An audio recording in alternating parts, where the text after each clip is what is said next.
of the UVic Greens. I'm so glad to see so many out here tonight learning about and engaging in BC politics. I'd like to thank Jordan for organizing, Professor Lawson for moderating, and for everyone at this table for stepping up to the challenge tonight.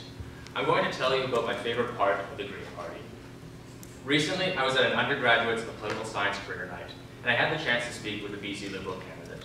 He knew I was a Green Party supporter and told me about how the place he works was looking into replacing their gas generator with a new Tesla wall battery. He then kindly reminded me that the Green Party does not have a monopoly over the environment. To this I responded, "You're right, we do not have a monopoly." And this is part of what I love about the Green Party. We are scaring other parties. He gave me a perplexed look, like some of the audience has just displayed. I'll explain. The Green Party came to be because there was a void in political discourse. The environment was systematically sidelined, neglecting the concerns of many. Now, every party is trying to be progressive and have a stance on the environment because they are afraid of losing votes over the greatest issue of our time. This is one of the best parts of living in a democratic society. When something is wrong in our political systems, citizens can organize and change government. While the Green Party continues to advocate scientifically sound environmental policy, we have also had to diversify our policy, forging ourselves into a party ready to go. We will be releasing our platform over the next few weeks, and I encourage all of you to follow it as it does, to see just what this party can offer you.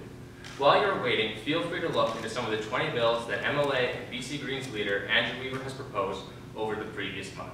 The Right to Roam Act, which protects all citizens' ability to access public land. The First Responders Act amends the Fire and Police Services Collective Bargaining Act to include paramedics and emergency dispatchers. As it stands now, paramedics are not considered to be an essential service. By including them in the Collective Bargaining Act, we can eliminate labor disputes and the use of strikes or lockouts. This bill would give them the ability to resolve disputes through binding arbitration. It would help paramedics and dispatchers, and it would help the public. In fact, BC paramedics have been asking for this change. British Columbia is the most biodiverse province in Canada. It is also home to the most at-risk species in Canada. Half of British Columbia's assessed species are deemed at risk. The Endangered Species Act, in addition to identifying, protecting, and rehabilitating at-risk wildlife populations and habitats, seeks to introduce proactive measures that will prevent healthy species from declining in the first place. On March 8th, Dr. Weaver proposed the Workers' Compensation Amendment Act, which is designed to prevent employers from setting varying footwear and other requirements based on gender, gender expression, or gender identity. As a result, for example, this act will prevent employers from requiring select employees wearing high heels in the workplace.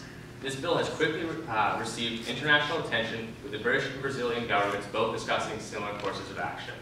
The Premier has also adopted this policy, putting our one MLA ahead in numbers of bills passed than the 35 NDP MLAs combined. Andrew Weaver made history when he was elected the first Green MLA in Canada in 2013. Over these 4 years, he has proven that sensible ideas will get adopted regardless of how many votes your party controls. He also has proven that one Green MLA and about 4 legislative staff are pound for pound more effective at promoting policy than 35 NDP MLAs and their massively larger staff teams. With more Greens in the legislature after May 9th, the BC Greens will have more capacity to serve British Columbians, promoting more effective and meaningful policy. Thank you.